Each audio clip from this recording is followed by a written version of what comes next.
hablar con Olga con este fenómeno de los vinos que hay ahora mismo. Yo no sé si en el mundo, pero República Dominicana ha tenido ¿cómo te digo?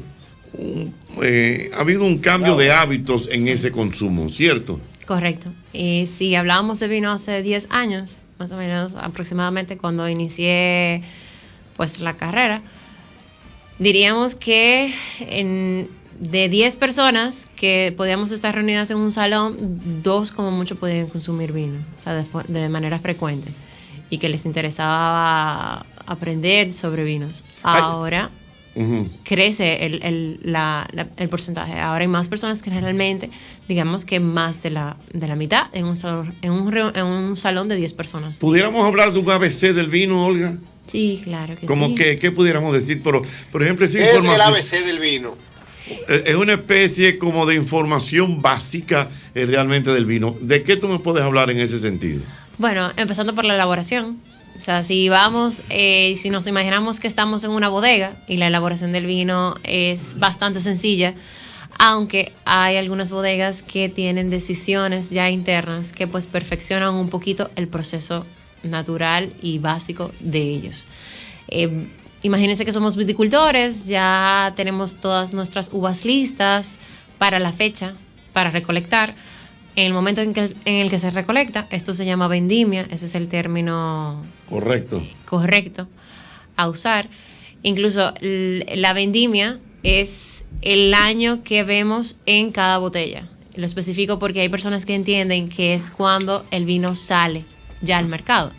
El año que tenemos en todas las botellas es el momento en el que se recogió, se recolectó, se vendimió. Entonces ya luego vamos al estrujado o el prensado, que era como se reconocía anteriormente, que se aplastaban con los pies, que realmente... Que ahí lo que se hace el mosto, ¿no es que se llama? Que ahí exactamente, de ahí es que sacamos el mosto. Que actualmente tiene su dato. Hay microbodegas. Albermena, tú te quedas mirando a Olga y ahórrate los comentarios, por favor. Es una sugerencia. Le estoy dando un crédito a usted porque me sorprendió. Está bien, pero está bien. Quédese ahí calladito oyendo esta cátedra. Vamos a ver. Hay microbodegas que hoy en día todavía siguen llevando esa cultura de aplastar con los pies, pero principalmente aquellas bodegas que tienen ya una producción muy limitada y pues especial, y son bodegas más pequeñas. Y para celebrar la llegada de la vendimia, pues hay en algunas regiones que se hace como este tipo de celebración. Entonces ya luego de que prensamos, surge lo que es la fermentación alcohólica. Y luego de la fermentación alcohólica, pues ya es un trasiego que es como un filtro. O sea, ya eliminamos todo lo que es el mosto, la parte sólida de la parte líquida, para luego embotellar. ¿Qué sucede? En ese proceso también hay una parte que es maceración. No la menciono en el proceso básico, porque la maceración depende del tipo de vino que vamos a hacer. O sea, si vamos a hacer vino tinto, si vamos a hacer vino blanco, si vamos a hacer vino rosado. En el caso, por ejemplo, de los tintos, siempre se macera. Entonces, cuando yo me refiero a la maceración, es el proceso en el cual, en el mosto, las pieles tienen contacto con el líquido. Y esto es exclusivamente para traer color, para obtener sabor, para obtener aromas. Esa maceración se intensifica en la fermentación alcohólica. O sea que cuando se produce alcohol, es previa a la fermentación alcohólica. Cuando se produce alcohol podemos extraer aún más color, aromas y sabores. Olga, algo muy sencillo. Vamos a poner las cosas más sencillas. Claro. Por ejemplo, el caso de las temperaturas y los vinos. Sí. Los vinos se deben enfriar, no se deben enfriar. Hay gente que yo no puedo beber ese vino caliente. ¿Cómo es el asunto? Bueno, hay que ubicarnos en nuestro país, que nuestro clima buena pregunta, profesor, buena pregunta. Que nuestro país tiene un clima bastante caluroso.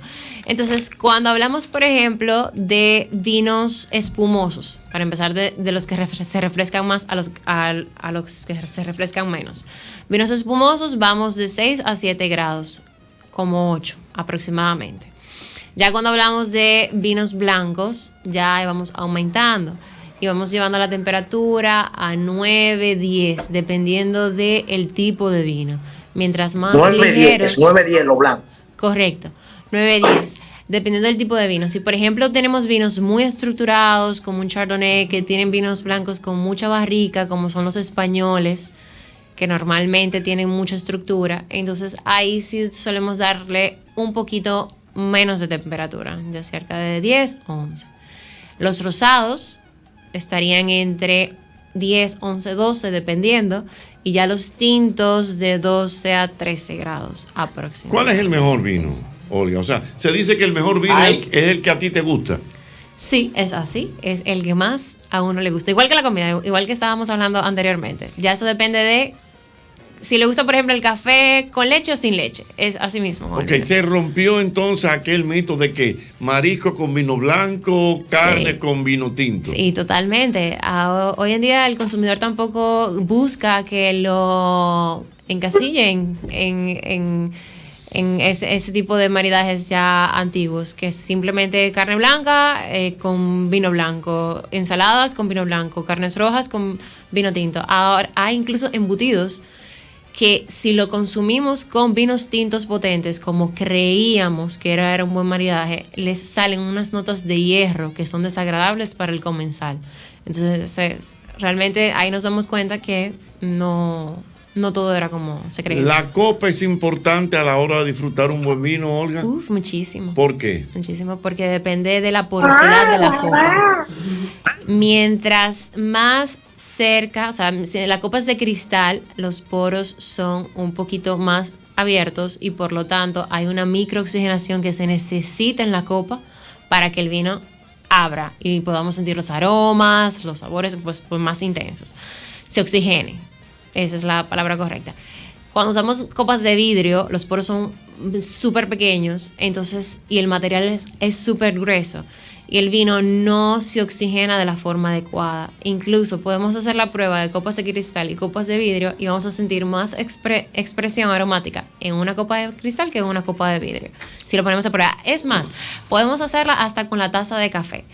O sea, es un ejercicio que incluso se hace en cata. Probar vino en una taza de café, en una copa de vidrio y una copa de cristal, y se ve totalmente la diferencia de cómo el material cambia la experiencia.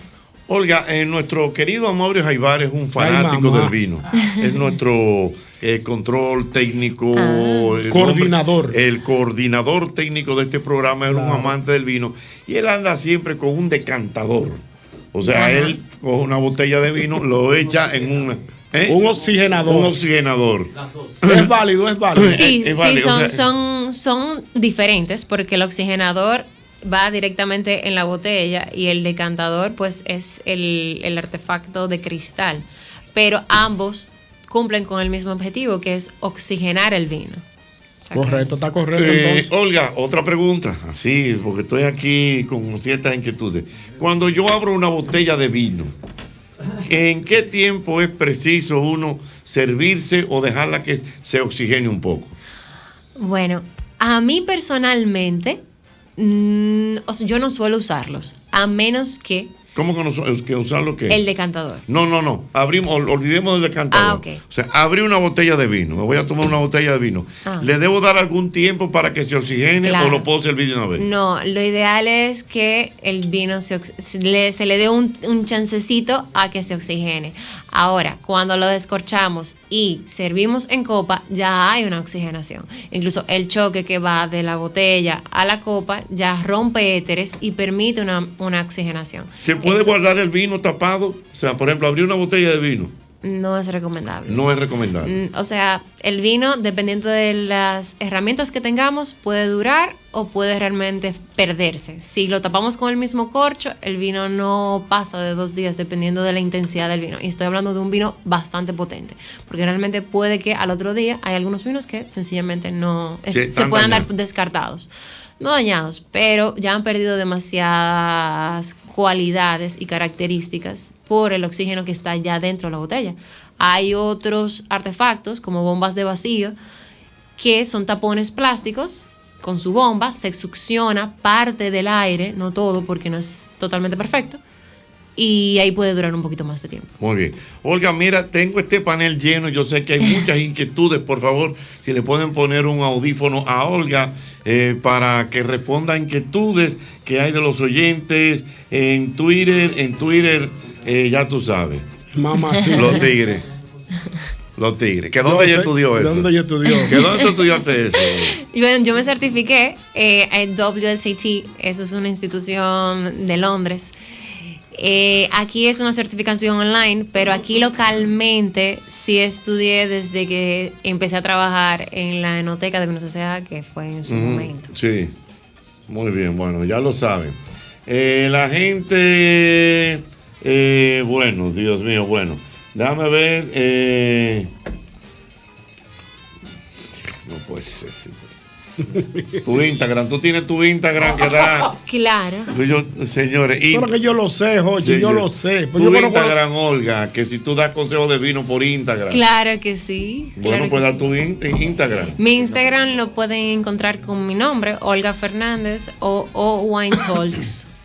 ¿Cómo? Wine de vino, Sí. WINE, Talks de conversaciones, TALQS. Bueno, el maestro Mauricio Aybar tiene una pregunta para ti, Olga. El maestro, a propósito del ABC del vino, ¿usted me permite hacerle dos preguntas? Pero cómo no. Las botellas grandes son buenas para tomar porque mucha gente piensa que por ser tan grandes no son de calidad. Y otra cosa, ¿qué son los vinos monovarietal? Que vienen muchas veces, vienen escrito en la botella. Tal vez gente se lo toma sin saber de qué se trata. Ok, lo de las botellas grandes o en tamaños más de los 750 mililitros, que es la botella tradicional que vemos en todos los lugares, son más recomendables cuando usted desea guardar el vino en el tiempo, porque la oxigenación es mínima. Incluso eso lo podemos demostrar porque no tenemos botellitas pequeñitas. Realmente las bodegas no les funciona realmente embotellar en los botellines porque en el tiempo no duran estos vinos. Entonces, si usted desea un vino que dure en el tiempo, darle guarda, estas son las mejores botellas, son las ideales. Con relación a lo de monovarietal lo que significa es que ese vino está en un 100% elaborado de esa variedad. Y cuando yo me refiero a variedad, es por ejemplo Cabernet Sauvignon, Merlot. Es 100% Cabernet Sauvignon, es 100% Merlot. Porque hay algunas zonas donde le pueden decir, esto es un Cabernet, pero detrás de ese Cabernet hay una mezcla. Hay, por ejemplo, una composición de un 85% Cabernet, un 5% Merlot y otro 5%, y lo que resta, pues, de otras variedades, para suavizar o darle otro carácter a ese Cabernet. Muy bien. Bueno, Olga, vamos a ver. Los oyentes quieren hacerte preguntas. Buenas. Sí, buenas, Jorge. Hablando de pescado y vino. Un locro de arenque, ¿qué vino me recomienda? No, pero está bien, perdóname, es una comida. Óyeme, él quiso hacer un chiste con el asunto. Con eso, pero es válido. Pero el locrio de arenque existe y existe un vino por un locrio de arenque. Adelante. Claro que sí, el garnacha. Yo iría con un garnacha y un locrio de arenque. El garnacha es tinto. Es pero español. perdón, cuando tú me estás hablando de garnacha es una marca. No, es una variedad. Una variedad. Porque aquí, más que marcas, debemos de reconocer y entender las variedades. Porque marca montones, pero variedades son específicas. Entonces, cuando empezamos a entender las variedades, las características de cada una de ellas, ya sabemos qué nos va gustando y qué no. Pero para un locrio de arenque, yo que lo he probado, le puedo recomendar vinos españoles tempranillo, puede ser, pero joven, y el garnacha puede ir bastante bien. Anótalo ahí, que lo voy a probar. Buenas. Hola, Jochi. Hola. Soy Kenia de España. Perdón. Wow. Hello. Hola. Adelante. ¿Qué tal? Soy Kenia de España. Hay un vino, yo le doy al vino, que me acaban de enviar de plátano maduro. Es guineo maduro. Bueno. Lo están haciendo en Gran Canaria. Bueno. Háblale un poco a la gente sobre ese vino porque es muy bueno. ¿Qué novedad?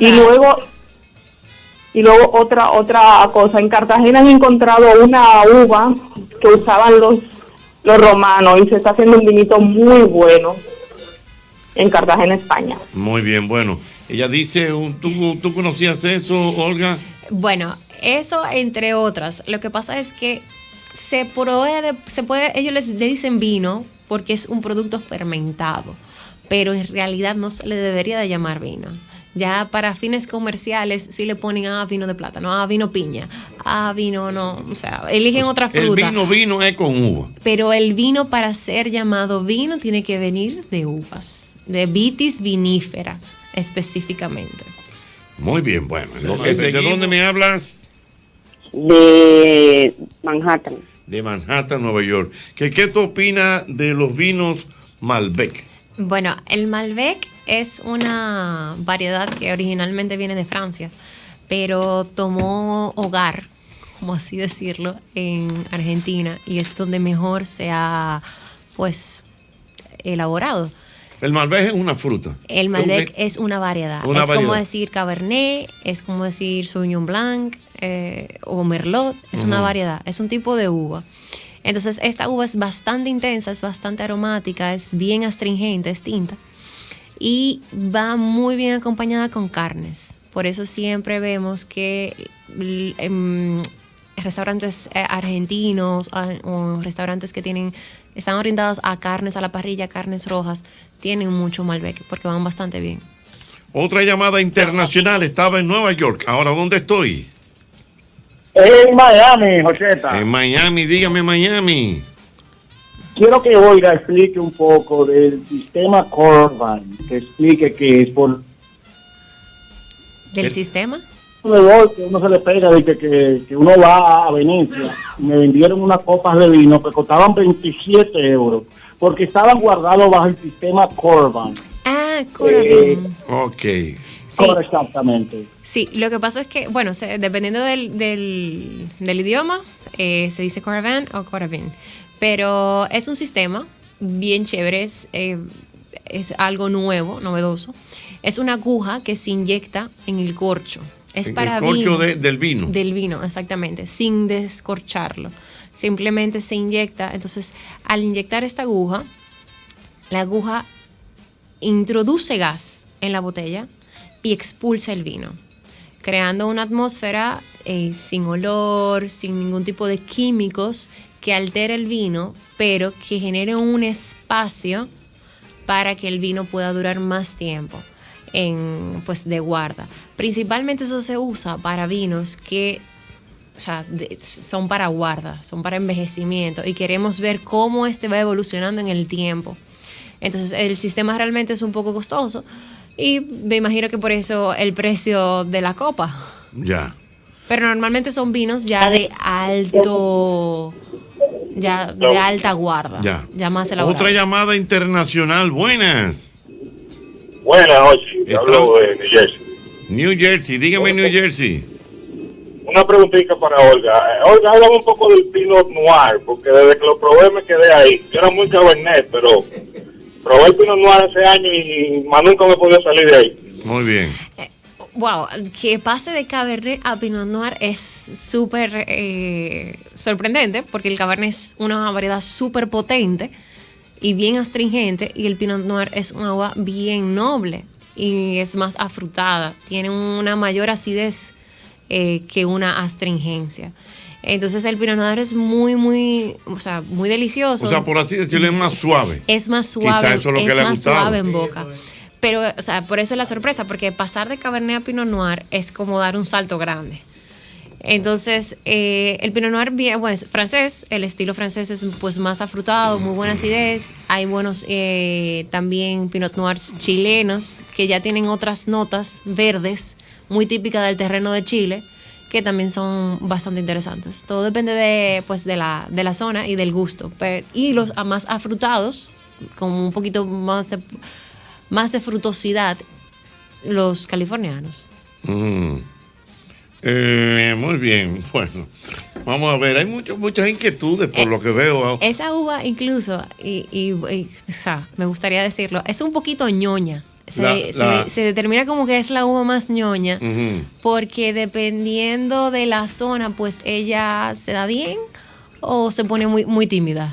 Entonces hay que darle como bastante seguimiento. Ya entiendo. Bueno, vamos a ver. Vamos a ver, espérate, que Dios mío. Ok, mira, Olga, por aquí, bueno, mandándole un saludo a mi amigo Tito. Bueno, Tito, ya usted oyó, ella dijo que cualquier vino es bueno, o sea, el vino como para el locrio es el vino...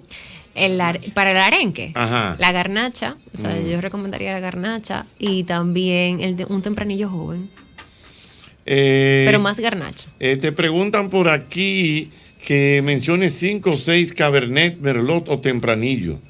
Un amigo que él es amante del Emilio Moro, del Opus One, del Caimos y del Vogel Essential Red. Bueno, él tiene un gusto bastante alto. ¿Perdón?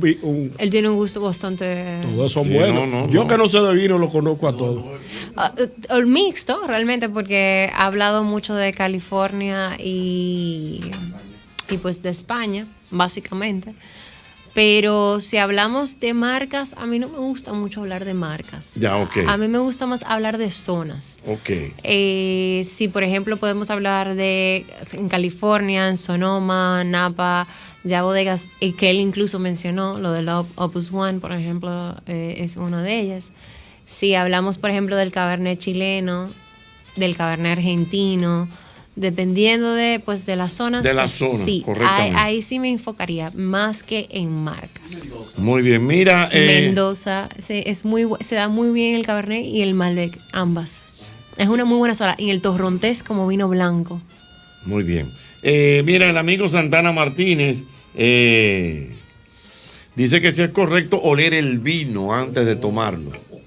Oler el vino, pero claro, eso es parte de la cata, eso es parte del proceso de cata. Que incluso el proceso de cata de manera rápida es el que hacemos a medida de que pedimos el vino en el comensal. O sea, cuando vamos a un restaurante, que somos los que estamos ordenando el vino, que nos dan la prueba, el taste, es un proceso de cata rápido. Entonces, las partes de eso es pues primero la vista para ver que realmente el vino se ve sano, que tiene un color brillante, que no hay ningún tipo de material sólido en la copa, que no hay un tema de sedimento, que por ahí podemos ir viendo defectos o sanidad.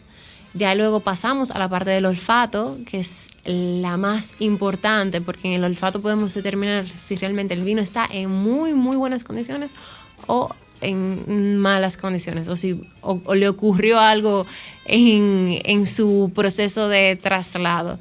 Y cuando digo el olfato es porque nosotros nos hemos olvidado de esto. O sea, ya nosotros respiramos automáticamente. Entonces no prestamos atención a los aromas que nos rodean. Entonces por eso no identificamos quizás muchas cosas en esta parte de la cata. Y ya por último el gusto. Olga. Correctamente.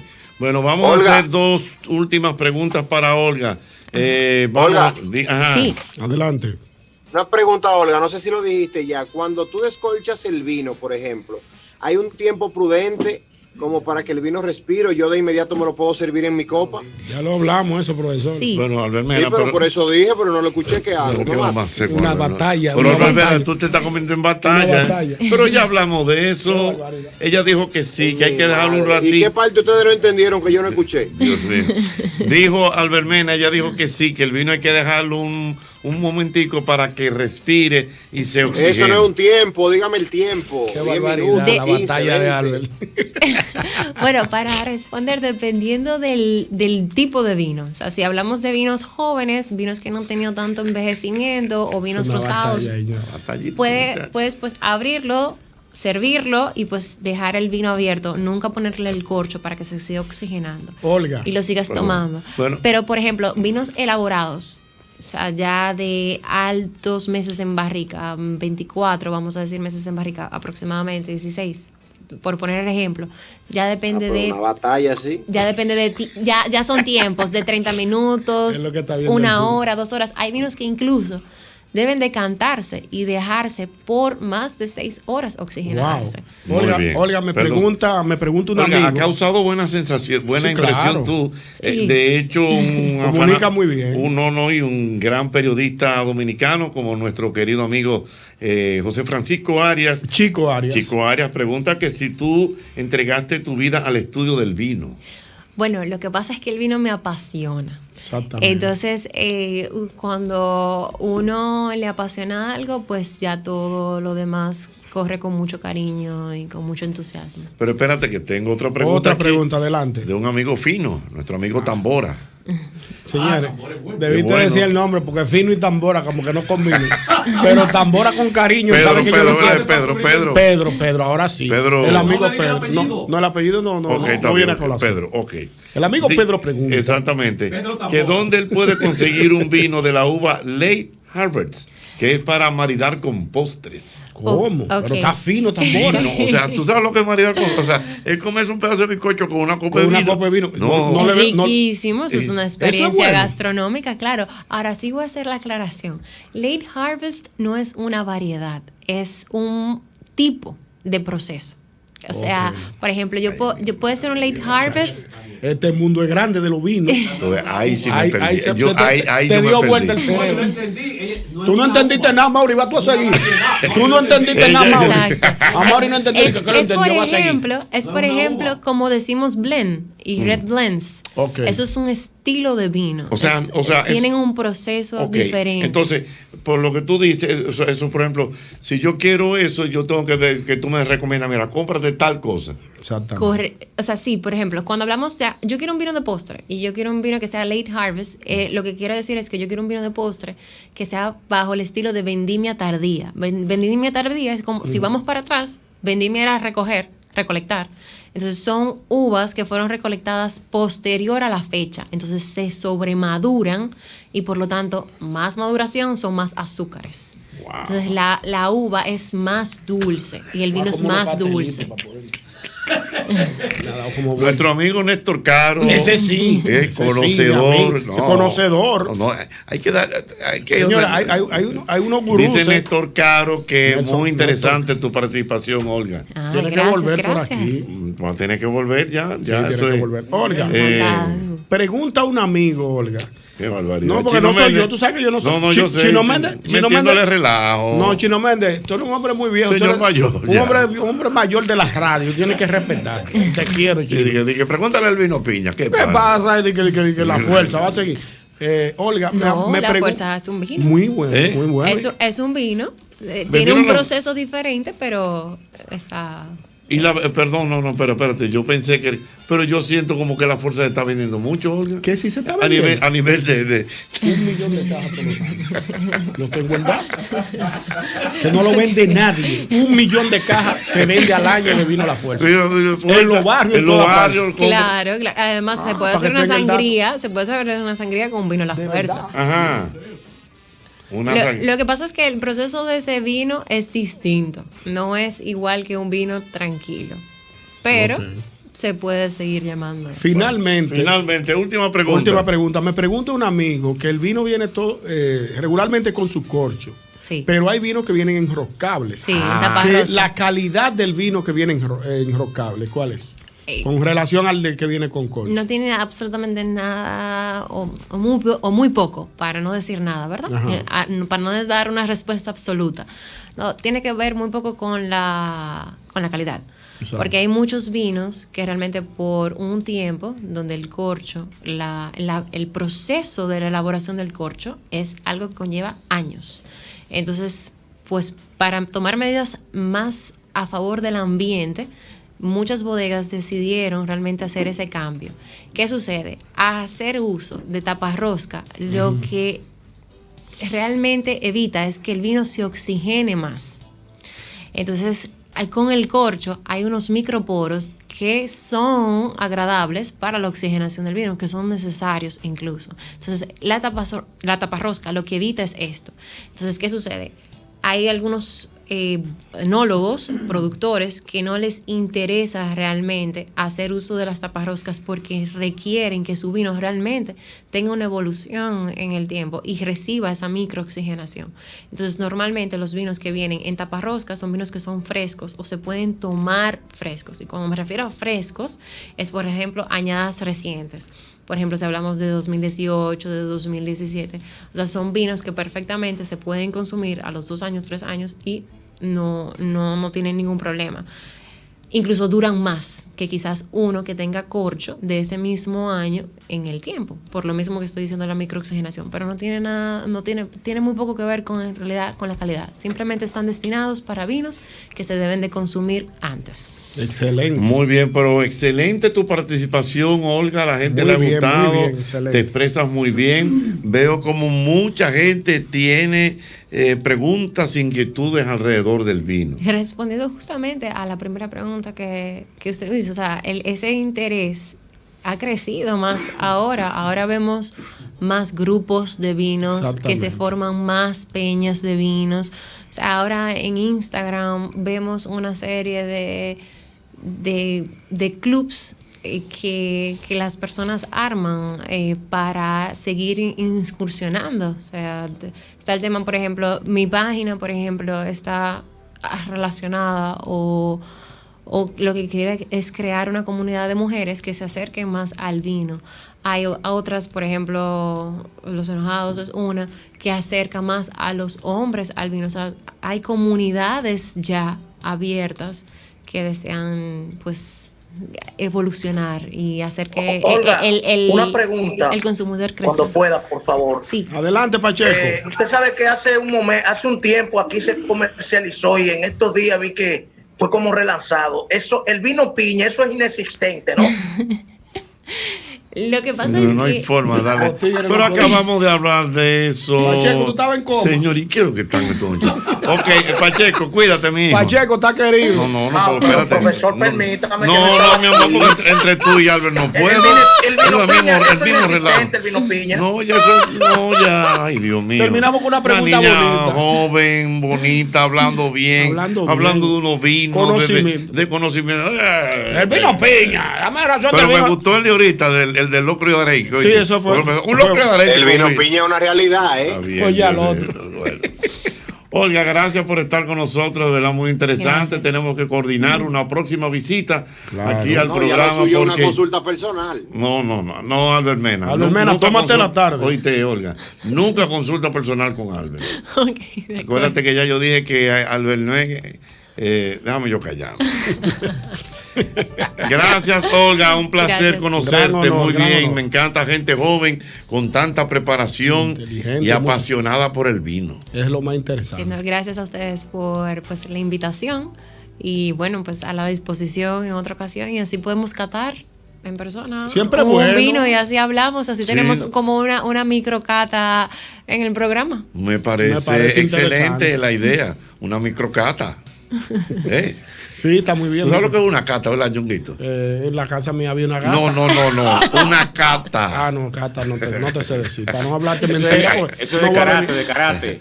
Una cata de karate. Explícale, Olga, qué es una cata. Por ejemplo, si hacemos una cata una tarde aquí en el programa y que usted esté aquí, ¿de qué implicaría la cata? Una cata es un análisis sensorial o también lo pueden haber escuchado como un examen o análisis organoléptico. Organoléptico. Ese análisis. ¿Un análisis qué? Organoeléctrico. Organoléptico. Okay. No, pues yo no voy a venir ese día. Ustedes pueden hacer su cata aquí, ustedes solos. No, ¿pero por qué? No, porque acuérdate, lo ideal de la cata es que haya como un grupo. Exacto, y que la gente opine y todo eso. Lo mío es pastorita, yo me quedé ahí. No. Mi picante, mi cerveza. La suegra bailando. Pero la cerveza también se cata. Se cata la cerveza, el ron. También. ¿Tú dominas esas áreas también, Olga? Hasta ahora, ron y vinos, porque fueron mis bases. estoy indagando en cerveza porque hay muy pocas personas realmente que conocen pues del mundo, y es muy interesante y muy amplio, y ahora realmente hay mucho interés realmente en probar. Bueno, no ahora, estoy hablando de hace quizás 4 o 5 años atrás. Empezó el boom con el importar cervezas de distintas regiones y empezar a conocer de ellas. Muy bien, interesante. Profesor, invítelo un viernes de boleros. Ya tenemos esto hay maldad en su palabra. Yo sé que hay maldad. No, lo que pasa es que yo quiero, yo sé lo que te digo. Gracias, Olga. Gracias a no ustedes. le gustan los viernes de boleros. Encantada. Ay, mi madre, Gracias, cuántas Olga. cosas al mismo golpe.